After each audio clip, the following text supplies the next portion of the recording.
सुबह का समय था। रमेश अपने घर के बाहर बैठा हुआ था।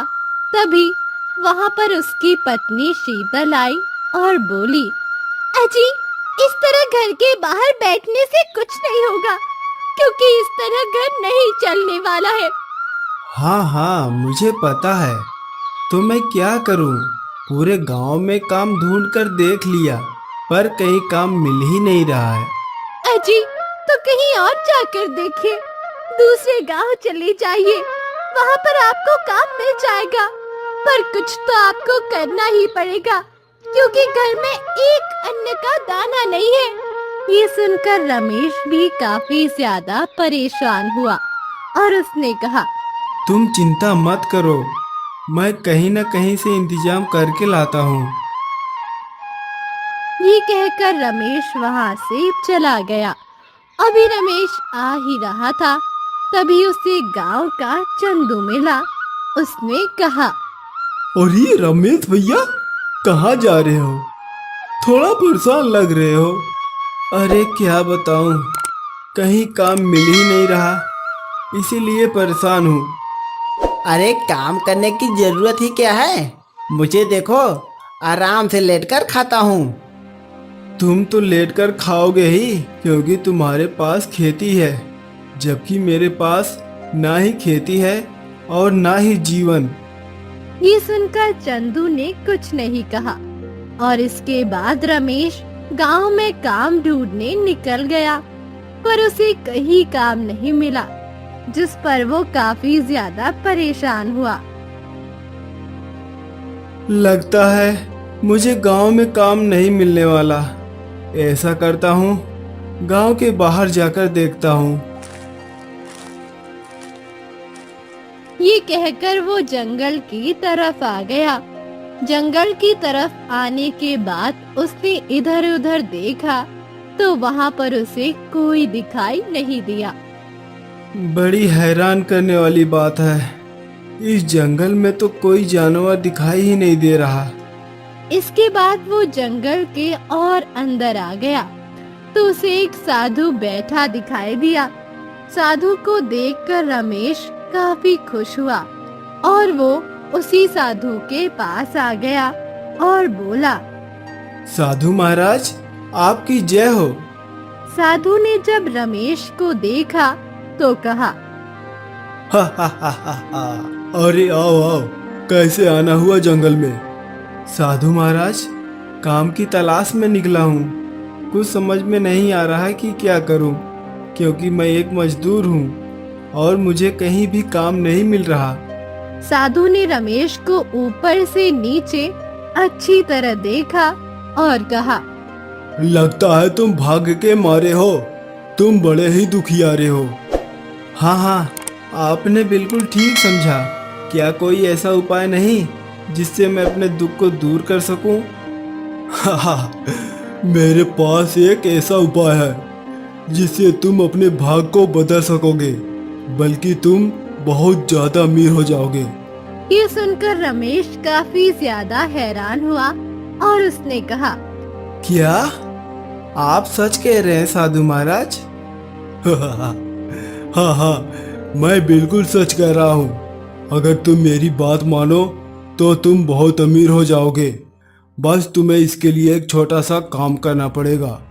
ये सुनकर रमेश काफी खुश हुआ और बोला, बताइए मुझे क्या करना है, मैं सारे काम करने के लिए तैयार हूँ। इसके बाद साधु ने उससे कहा, यहाँ से दक्षिण दिशा की तरफ तुम्हें एक घना जंगल मिलेगा।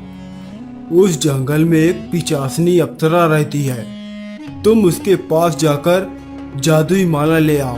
मैं इसके बदले में तुम्हें खजाने के बारे में बताऊंगा।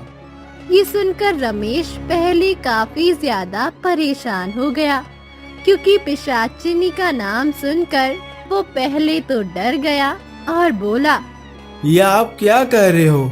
पिचासनी? नहीं, वह तो मुझे मार डालेगी। अरे नहीं नहीं, वह सिर्फ नाम की पिचासनी है। वैसे तो वह एक अप्सरा है। अगर तुम यह मेरा काम कर दो तो मैं तुम्हें माला माल कर दूंगा। ये सुनकर रमेश सोच में पड़ गया और काफी देर सोचने के बाद उसने कहा, ठीक है, मैं आपको कल आकर बताता हूँ। ये कहकर रमेश वहाँ से चला गया। घर आने पर जब उसकी पत्नी शीतल ने उसे देखा तो कहा, अजी आप कहाँ से आ रहे हो और थोड़े परेशान क्यों लग रहे हैं? क्या हुआ? क्या इंतजाम नहीं हो पाया क्या राशन का? अरे राशन का तो इंतजाम नहीं हुआ, पर मुझे एक साधु मिला जिसने मुझे कुछ ऐसा बताया है कि जिससे हमारे भाग खुल जाएंगे। ये सुनकर शीतल भी काफी ज्यादा हैरान हुई और उसने कहा, ये आप क्या कह रहे हैं? आखिर ऐसा भी आपको साधु महाराज ने क्या बता दिया? इसके बाद रमेश ने शीतल को सारी बात बताई, जिसे सुनकर पहले शीतल भी काफी ज्यादा घबरा गई और बोली, नहीं नहीं, मेरी माने तो आप साधु की बात में मत आइए। अरे यार, तुम कैसी बातें कर रही हो?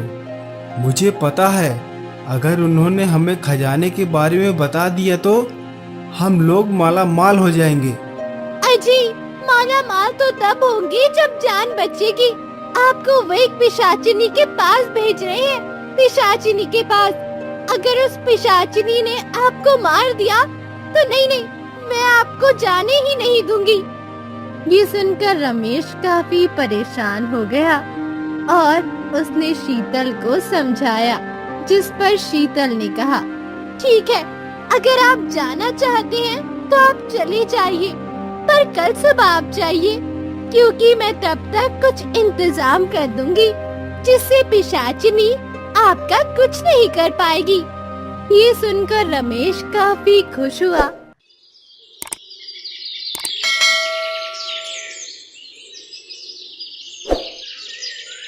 अगली सुबह शीतल रमेश के पास आई और उसे एक पोटली दी और कहा, अजी इसे हमेशा अपने पास रखना, इससे वो पिशाचिनी आपका कुछ नहीं कर पाएगी।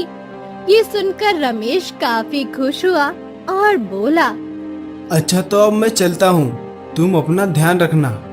अजी मैं तो अपना ध्यान रखूंगी, पर आप भी अपना ध्यान रखना। मुझे काफी ज्यादा घबराहट हो रही है। हम लोग गरीब ही सही, पर कम से कम आराम से तो रह रहे हैं। अरे तुम बिना फालतू में परेशान हो रही हो, तुम चिंता मत करो, सब कुछ सही होगा। और अगर भगवान ने चाहा तो मैं अमीर बनकर ही लौटूंगा। ये कहकर रमेश वहाँ से चला गया। रमेश के जाने के बाद शीतल काफी परेशान हो गई, क्योंकि उसे अंदर ही अंदर डर लग रहा था। वहीं दूसरी तरफ रमेश फिर से साधु के पास आया। साधु ने जब रमेश को देखा तो कहा, अरे तुम आ गए, मैं समझा कि तुम आओगे नहीं। नहीं नहीं साधु महाराज, मैं आ गया हूँ। अब आप बताइए मुझे कहाँ जाना है? मैंने तुम्हें जो कल पता बताया था, तुम वहीं चले जाओ, पर ध्यान रखना किसी की बातों में मत आना। ये सुनकर रमेश दक्षिण दिशा की तरफ चला गया। वहीं दूसरी तरफ एक महल में राजकुमार बैठा हुआ था। वो काफी परेशान था और उसने अपने सिपाही से कहा, अभी तक पिताजी का कुछ भी पता नहीं चला क्या? नहीं नहीं महाराज, अभी तक तो कुछ पता नहीं लगा। आप परेशान मत होइए, हम लोग ढूंढ रहे हैं। कब तक तुम लोग ढूंढोगे? अभी तक तो उन्हें मिल जाना चाहिए था। 1 हफ्ता होने को आ गया है। हमें पता है, पर हमने चारों तरफ महाराज को देख लिया, पर हमें महाराज कहीं पर भी नहीं मिले। ये सुनकर राजकुमार काफी ज्यादा परेशान हो गया, क्योंकि राजा शिकार खेलने गए थे और अचानक से गायब हो गए। वहीं दूसरी तरफ रमेश दक्षिण दिशा में बढ़ता जा रहा था और वो काफी ज्यादा खुश था कि वो अमीर हो जाएगा, क्योंकि वो बहुत ही गरीब था। दक्षिण दिशा में आने के बाद उसने अपने आप से कहा, साधु ने तो यह कहा था दक्षिण दिशा में आने के बाद एक घना जंगल मिलेगा। पर यहाँ तो कहीं घना जंगल है ही नहीं। क्या मुझे और आगे जाना चाहिए? इसके बाद वो और आगे चला गया। काफी दूर आने पर वो काफी ज्यादा हैरान हुआ, क्योंकि उसे पता ही नहीं था वो जंगल में प्रवेश कर गया था। और उसने जब अपने चारों तरफ घने पेड़ देखे तो कहा, अरे यहाँ पर तो बहुत सारे घने पेड़ हैं। कहीं ऐसा तो नहीं मैं जंगल आ गया हूँ?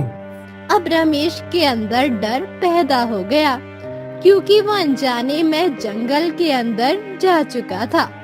तभी अचानक उस पर किसी ने वार किया, पर वो वार से बच गया। और तभी वहाँ एक शिकारी आया और बोला, तुम इस जंगल में क्या कर रहे हो? तुम्हें पता नहीं है यहाँ कोई नहीं आता?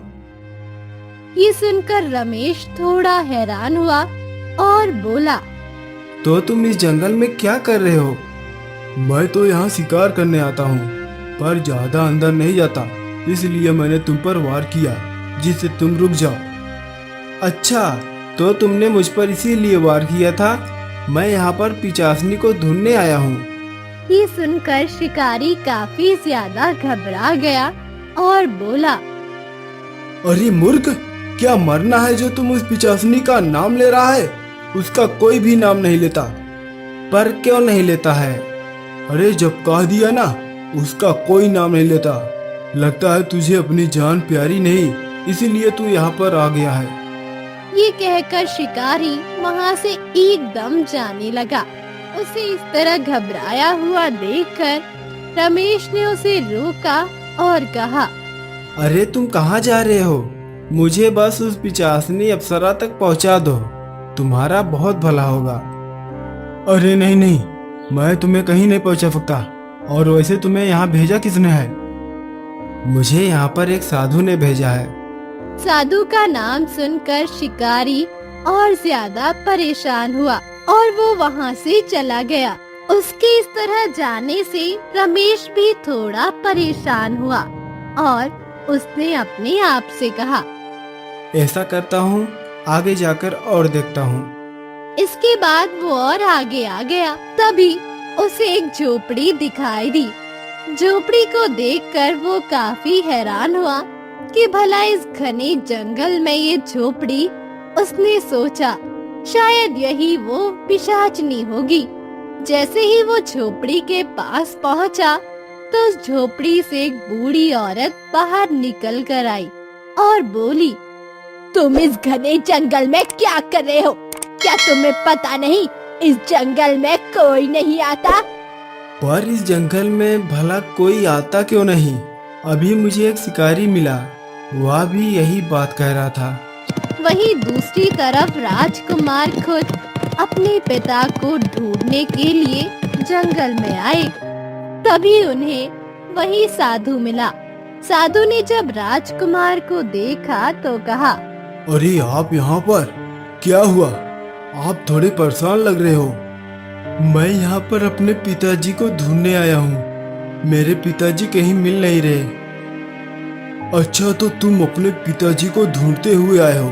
मुझे वहाँ मिले थे, वहाँ कह रहे थे कि वह किसी पिचासनी को ढूंढने जा रहे हैं। पिशाचनी का नाम सुनकर वो काफी ज्यादा हैरान हुए और बोले, यह आप क्या कह रहे साधु महाराज? मेरे पिता भला किसी पिचासनी को क्यों ढूंढेंगे? अरे क्योंकि वह कह रहे थे वह अप्सरा है और वह उससे विवाह करना चाहते हैं, इसी वजह से। अब राजकुमार काफी ज्यादा परेशान हो गए कि आखिर ऐसा कैसे हो सकता है। और उन्होंने साधु से उस पिशाचनी का पता पूछ लिया और वो भी उसी जंगल की तरफ चले गए।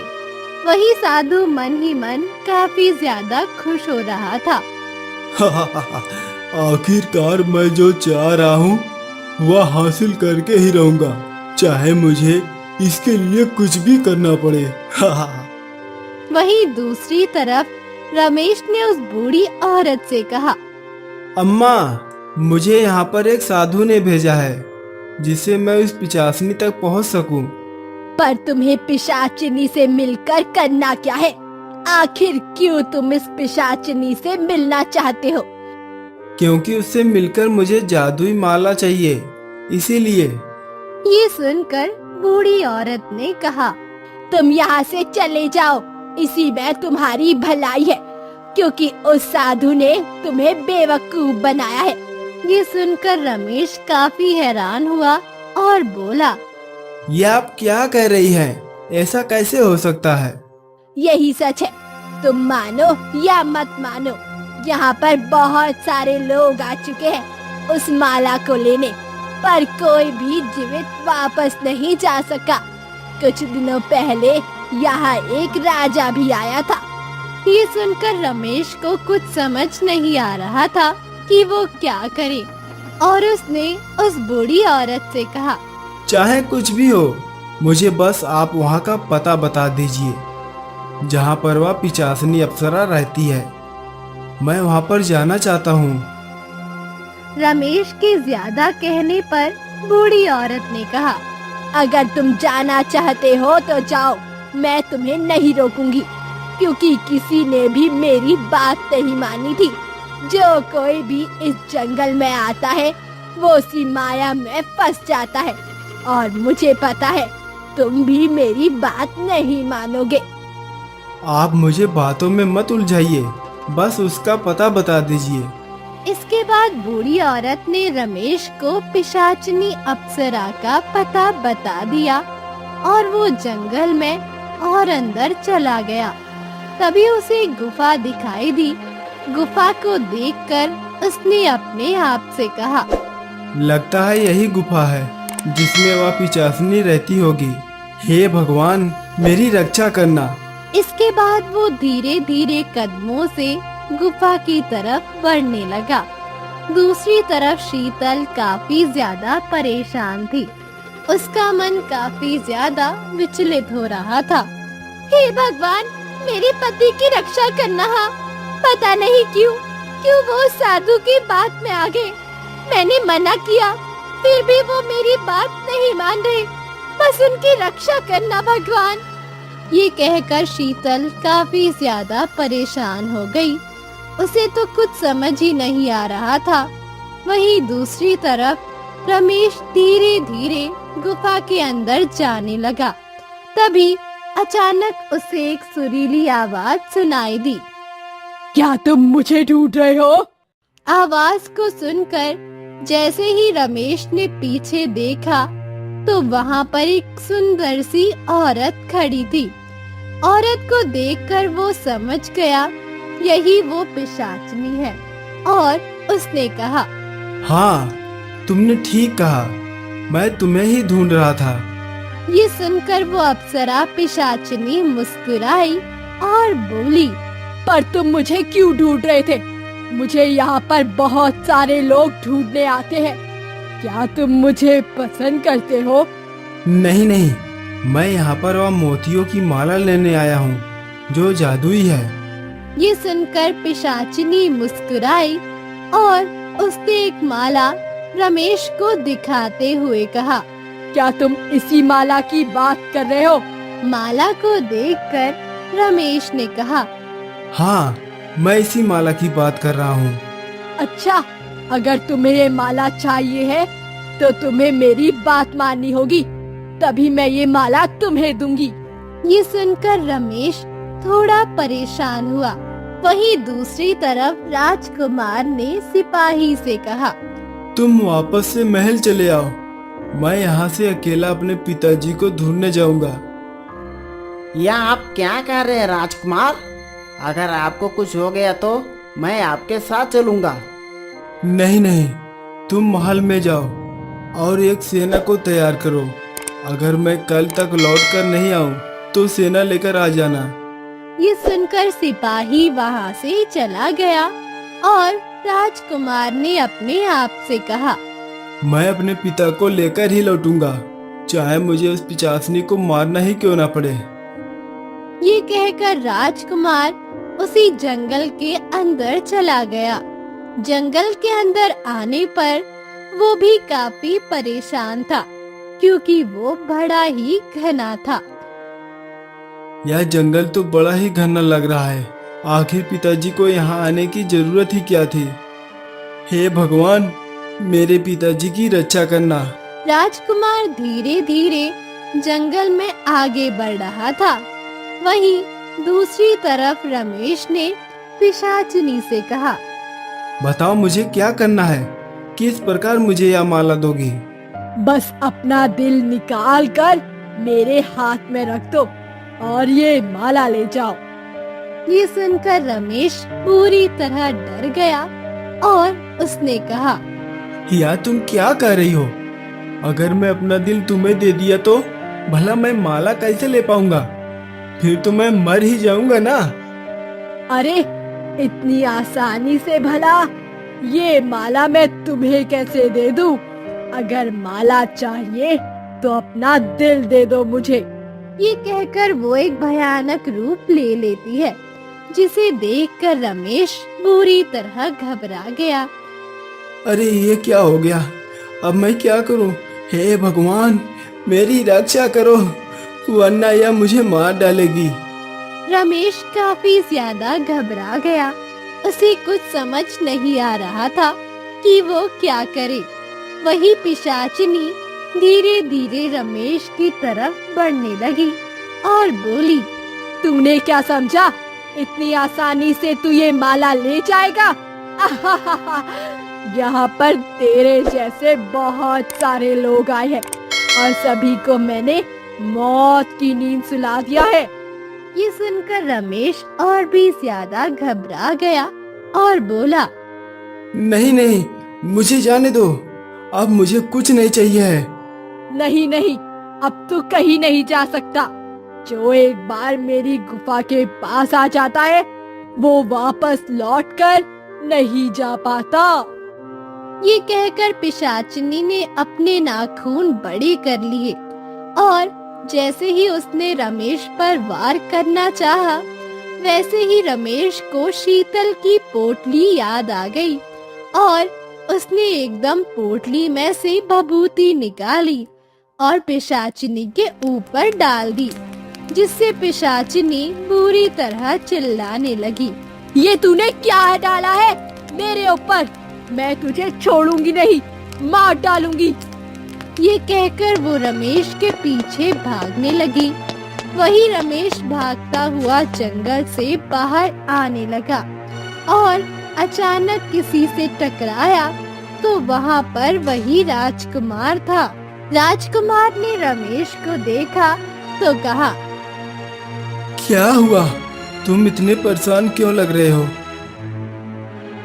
यहाँ से जल्दी चलिए, वरना वह पिशाचनी आपको मार डालेगी। तुम किस पिशाचनी की बात कर रहे हो।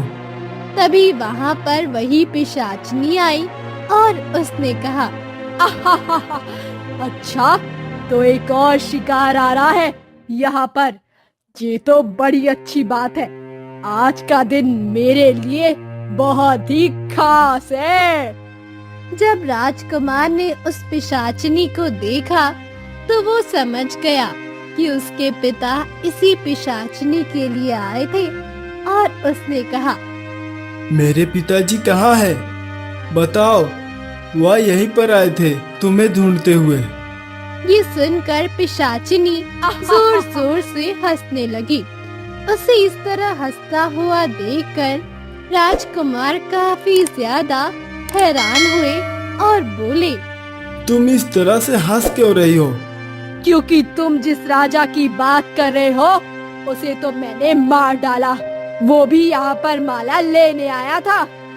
ये सुनकर राजकुमार काफी ज्यादा दुखी हुआ और उसने कहा, तुम किस माला की बात कर रही हो। मेरे पिताजी यहाँ तुमसे विवाह करने आए थे। नहीं नहीं, वो यहाँ पर माला लेने आया था। उसे यहाँ एक साधु ने भेजा था। ये सुनकर राजकुमार काफी हैरान हुए, जिस पर रमेश ने कहा, यह पिशाचनी बिल्कुल सही कह रही है। मैं भी यहाँ पर साधु के कहने पर ही माला लेने आया हूँ। उसने मुझको कहा था अगर मैं माला ले आऊंगा तो वह मुझे खजाने का पता बताएगा, पर अब यह पिशाचनी मुझे मार डालेगी। मुझे बचा लो। ये सुनकर राजकुमार काफी ज्यादा हैरान हुआ और उसने कहा, अच्छा, तो यह सब उस साधु का षड्यंत्र है। मैं उसे छोड़ूंगा नहीं। छोड़ोगे तो तब जब तुम इसे बचा पाओगे। मैं तुम्हें मार डालूंगी। आज तुम दोनों यहाँ से नहीं जा पाओगे। ये कहकर पिशाचिनी ने राजकुमार और रमेश पर हमला किया, जिस पर रमेश ने फिर से वही भभूति पिशाचिनी के ऊपर डाल दी, जिससे पिशाचिनी जोर जोर से चिल्लाने लगी। सबसे पहले मैं तुझे ही मारूंगी। तू मेरे रास्ते में कांटा बन रहा है। ये कहकर पिशाचिनी ने रमेश पर हमला करना चाहा, पर तभी वहाँ पर बूढ़ी औरत आ गई और उसने कहा, रुक जा, वरना मुझसे बुरा कोई नहीं होगा। चली जा बुढ़िया यहाँ से, वरना तू भी मारी जाएगी। मैं आज तक तुझसे नहीं बोली हूँ।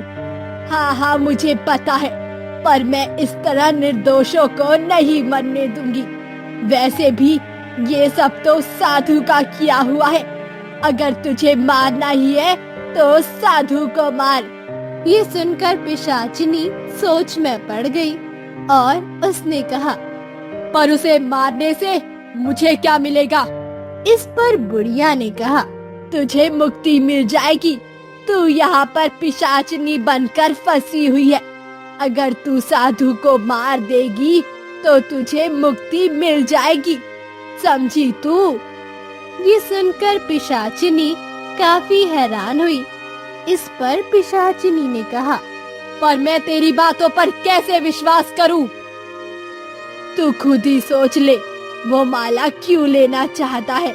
क्योंकि उसे पता है अगर उसे माला मिल गई तो वो बहुत ही ज्यादा शक्तिशाली हो जाएगा, क्योंकि उस माला में ही तेरे मुक्त होने का रहस्य छुपा हुआ है। ये सुनकर पिशाचिनी काफी ज्यादा हैरान हो गई, क्योंकि उसे कुछ समझ नहीं आ रहा था कि वो क्या करे। इस पर रमेश ने कहा, इसीलिए वह साधु सभी से माला मंगा रहा है। हाँ, तुम बिल्कुल ठीक कह रहे हो। इसीलिए मैंने तुम्हें रोका था, क्योंकि अगर तुम यहाँ आए तो तुम मारे जाओगे। और सभी को समझ आ चुका था ये सब साधु बाबा ही कर रहा है। इस पर राजकुमार ने कहा, तुम लोग परेशान मत हो, मैं उस साधु को छोड़ूंगा नहीं, क्योंकि उसी की वजह से मेरे पिताजी मरे हैं। इसके बाद सभी लोग साधु के पास आ गए। साधु ने जो सभी को देखा तो काफी हैरान हुआ। अरे तुम लोग यहाँ क्या कर रहे हो? क्या हो गया? साधु महाराज, आपने जो माला मंगाई थी वह नहीं मिली। और आप तो कह रहे थे कि मेरे पिताजी पिचासनी से विवाह करने गए हैं, पर पिचासनी ने तो उन्हें मार डाला। ये सब सुनकर साधु काफी हैरान हुआ और बोला, यह तुम लोग क्या कह रहे हो? मुझे तो कुछ समझ में नहीं आ रहा है। तभी वहाँ पर पिशाचिनी आई और बोली, मैं बताती हूँ ये लोग क्या कह रहे हैं। पिशाचिनी को देखकर साधु काफी ज्यादा घबरा गया और बोला, तुम यहाँ पर कैसे आ गई? जैसे मुझे आना चाहिए था। बहुत खेल खेल लिया तूने, मुझसे बहुत सारी मौतें करवा ली, पर आज तू मरेगा। ये सुनकर साधु बुरी तरह घबरा गया और बोला, यह तुम क्या कर रही हो? मुझे बचा लो, वरना यह मुझे मार डालेगी। तुम्हारा मर जाना ही सही है साधु महाराज, क्योंकि साधु होकर तुमने वह हरकत की है जो कोई दुष्ट इंसान करता है। तुम्हें पता था जो कोई भी पिचासनी के पास जाएगा वह मारा जाएगा, पर तुमने जानबूझकर उन्हें भेजा, वह भी अपने स्वार्थ के चक्कर में। ये सुनकर राजकुमार को बहुत गुस्सा आया और उन्होंने अपनी तलवार निकाल ली, जिस पर साधु ने कहा, नहीं, मुझे छोड़ दो, मुझे जाने दो। मैं एक साधु हूँ। अगर तुम मेरी हत्या करोगी तो तो तुम पर ब्रहत्या का पाप लगेगा। मुझे पता है, अगर ये तुम्हारी हत्या करेगा तो ब्रह्म हत्या का पाप लगेगा, पर अगर मैं करूंगी तो कुछ नहीं होगा। ये कहकर पिशाचिनी ने साधु पर वार किया और वो वहीं मर गया। साधु के मर जाने के बाद पिशाचिनी ने राजकुमार को वो माला दी और कहा, जिस प्रकार बूढ़ी औरत ने बताया था, तुम इस माला को तोड़ दो। ये सुनकर राजकुमार ने उस माला को तोड़ दिया। माला टूटते ही वो पिशाचिनी एक सुंदर राजकुमारी में बदल गई, जिसे देखकर राजकुमार काफी ज्यादा हैरान हुए और बोले, अरे तुम तो एक राजकुमारी हो। वही अपना असली रूप पाकर राजकुमारी काफी ज्यादा खुश हुई और बोली, तुम्हारा बहुत बहुत धन्यवाद जो तुमने मुझे शाप से मुक्ति दे दी। मुझे एक साधु ने शाप दिया था क्योंकि मैंने उनका अपमान कर दिया था, पर आज तुमने मुझे मुक्त कर दिया। राजकुमारी की बात सुनकर राजकुमार काफी ज्यादा खुश हुआ। वहीं रमेश भी खुश था। इस पर राजकुमारी ने रमेश से कहा, मुझे पता है साधु ने तुम्हें लालच दिया था, इसीलिए तुम यहाँ पर आए, पर कोई बात नहीं, तुम चिंता मत करो। मैं जिस गुफा में रहती थी, तुम वहाँ चले जाओ, तुम्हें वहाँ बहुत सारा धन मिलेगा। ये सुनकर रमेश काफी ज्यादा खुश हुआ और वो उसी गुफा में आ गया। गुफा में आने के बाद उसने देखा वहाँ पर बहुत सारे सोने चांदी के आभूषण पड़े हुए थे, जिन्हें देखकर उसने कहा, अरे वाह, यहाँ पर तो बहुत सारे आभूषण हैं। अब तो मैं बहुत अमीर हो जाऊंगा। हे भगवान, आपका बहुत बहुत धन्यवाद। मुझे नहीं पता था मेरे भाग में यह सब लिखा होगा। इसके बाद रमेश ने सारे आभूषणों को उठाया और अपने घर की तरफ चल दिया। वहीं दूसरी तरफ शीतल अपने पति का इंतजार कर रही थी। हे भगवान, ये अभी तक लौटकर क्यों नहीं आए? अभी तक तो इन्हें आ जाना चाहिए था। कहीं ये किसी मुसीबत में तो नहीं फंस गई? और इसी तरह वो अपने घर के बाहर बैठी अपने पति का इंतजार करने लगी। वहीं दूसरी तरफ रमेश काफी खुश था और जैसे ही वो घर के पास आया तो शीतल काफी ज्यादा खुश हो गई और बोली, अरे ये तो मेरे पति हैं, वो लौट आए। इसके बाद रमेश शीतल के पास आया और बोला, तुम यहाँ क्या कर रही हो? मैं आपका ही इंतजार कर रही थी। अजी, आप ठीक तो है ना? हाँ, मैं बिल्कुल ठीक हूँ। यह सब तुम्हारी वजह से ही हो पाया है। अगर तुमने मुझे वह भभूति ना दी होती तो उस पिचासनी से मैं कभी नहीं बच पाता। इसके बाद रमेश ने शीतल को सारी बात बताई, जिसे सुनकर शीतल ने कहा, अजी, ये तो अच्छा हुआ कि राजकुमार ने आपको बचा लिया, पर अब आप कभी भी किसी साधु की बात में नहीं आना। हाँ, तुमने ठीक कहा, पर जो भी हो, आज उस पिचासनी की वजह से हमारा भाग बदल गया। मुझे नहीं पता था कि हमारे भाग में इतना धन लिखा होगा। ये कहकर रमेश ने शीतल को बहुत सारे सोने के आभूषण दिए, जिसे देखकर शीतल काफी हैरान हुई और बोली, अजी, इतने सारे आभूषण, अब तो हम लोग बहुत अमीर हो जाएंगे और हम अब कभी दुखी नहीं रहेंगे। हाँ, तुमने सही कहा। मैंने तुमसे कहा था ना कि मैं अमीर होकर ही लौटूंगा। ये सुनकर शीतल काफी ज्यादा खुश हो गई और इसके बाद वो लोग अमीर हो गए। वहीं दूसरी तरफ राजकुमार ने राजकुमारी से कहा, आप बहुत सुंदर हैं। क्या आप मुझसे विवाह कर सकती हैं? हाँ हाँ, क्यों नहीं। आपने मुझे शाप से मुक्त किया है। आप जो कहेंगे मैं वही करूँगी। इसके बाद राजकुमार राजकुमारी को अपने महल ले आए और इसके बाद उन लोगों ने विवाह कर लिया। अब वो लोग भी बहुत खुश थे। इस प्रकार भाग्य में जो लिखा होता है वो हमें मिलकर ही रहता है, चाहे वो किसी भी प्रकार मिले।